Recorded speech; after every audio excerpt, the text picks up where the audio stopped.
Hey guys, Coach Lonnie here. Today I'm going to go over wrapping your hands. So there's a couple different types of hand wraps that you guys can get. One is called a herringbone style. If you can see it here, the thread pattern on this one is kind of like a V shape. This is not a very good wrap because it doesn't allow for any flex. What I'm going to use here today is called a Mexican style hand wrap.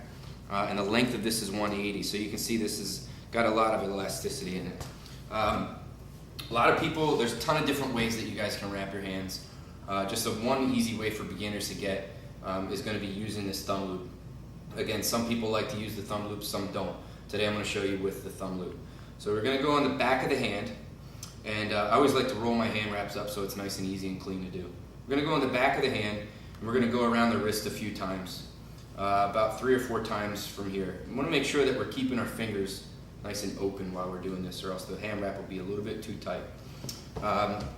From here, what we're going to do is always going to go on the back of the hand, and then we're going to go up around the knuckles. I'm going to make a nice little pad here for my knuckles, just to make sure that they're nice and protected. After I've gone around that a few times, every time that I go from the wrist to the knuckle, or knuckle to wrist, I'm always going to make that transition on the back of the hand. And you'll see why in a little bit. So from here, what I'm going to do is go back down around the wrist, maybe here once or twice, and now I'm going to go up into the pinky area, and I'm going to take that wrap in between my fingers. From here, what I like to do is to go towards the index finger. Again, I'm going to go back down around the back of the hand, back up around the thumb here, and I'm going to go now take this wrap in between my ring finger and my middle finger. From here, what I want to do again is go towards this index finger, make this transition on the back of the hand. From here you can sort of pump a little bit to get that wrap a little bit nice and loose.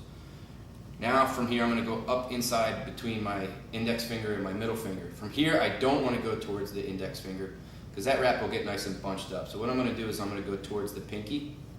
I'm going to go back down around the back of the hand, around the wrist, and now here's where I'm going to start to make this X to get some good support on the back of my hand. So from here, around the knuckles, let's sort of clean this up a little bit here, make sure it looks nice and neat. It's one thing I like is to make my hand wraps look nice and neat, so it's not sloppy and they don't come undone too much.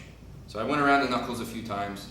Now I'm going back around the hand, around the wrist, up around the back of the hand again, kind of go through the palm of the hand here, down, around. Now I have about, I don't know, I'd say about 18 inches or so of wrap left.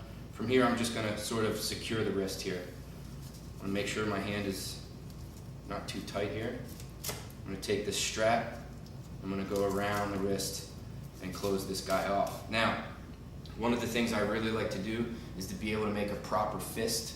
So what I'm going to do now is I'm going to sort of bunch this up in my hand here, make this nice and neat, and now here is where my fingers will grab the hand wrap. This gives me a nice solid bar to hold on to. My knuckles are protected, my wrist is nice and tight, I have the wrap not too high up on my hand, and got a lot of good knuckle protection, a lot of good hand protection.